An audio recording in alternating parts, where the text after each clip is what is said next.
وہ مصر کا ایک امیر بزنس مین تھا۔ ابھی اس کی عمر صرف 50 سال کے لگ بھگ تھی کہ ایک دن اس کو دل میں تکلیف کا احساس ہوا، اور جب اس نے قاہرہ کے سب سے بڑے ہسپتال میں اپنا علاج کرایا تو انہوں نے معذرت کرتے ہوئے اسے یورپ جانے کا کہا۔ یورپ میں تمام ٹیسٹ مکمل کرنے کے بعد وہاں کے ڈاکٹروں نے اسے بتایا کہ تم صرف چند دن کے مہمان ہو، کیونکہ تمہارا دل کام کرنا چھوڑ رہا ہے۔ وہ شخص بائی پاس کروا کر مصر واپس آ گیا اور اپنی زندگی کے باقی دن گن گن کے گزارنے لگا۔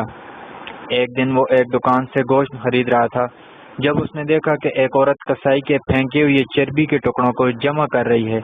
اس شخص نے عورت سے پوچھا، تم اسے کیوں جمع کر رہی ہو؟ عورت نے جواب دیا کہ گھر میں بچے گوشت کھانے کی ضد کر رہے تھے، کیونکہ میرا شوہر مر چکا ہے اور کمانے کا کوئی ذریعہ بھی نہیں ہے، اس لیے میں نے بچوں کی ضد کی بدولت مجبور ہو کر یہ قدم اٹھایا۔ اس پھینکی ہوئی چربی کے ساتھ تھوڑا بہت گوشت بھی آ جاتا ہے جسے صاف کر کے پکا لوں گی۔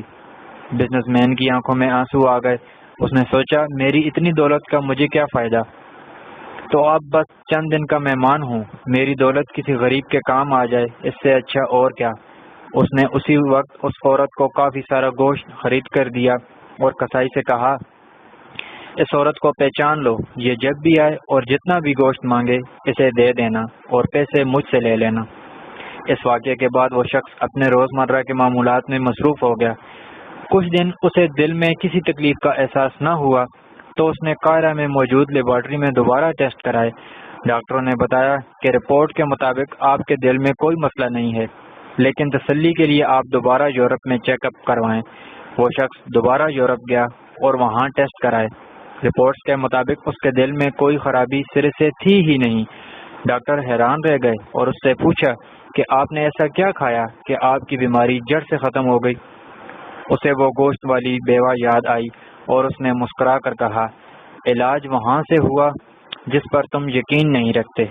بے شک میرے نبی صلی اللہ علیہ وآلہ وسلم نے سچ کہا تھا کہ صدقہ ہر بلا کو ٹالتا ہے۔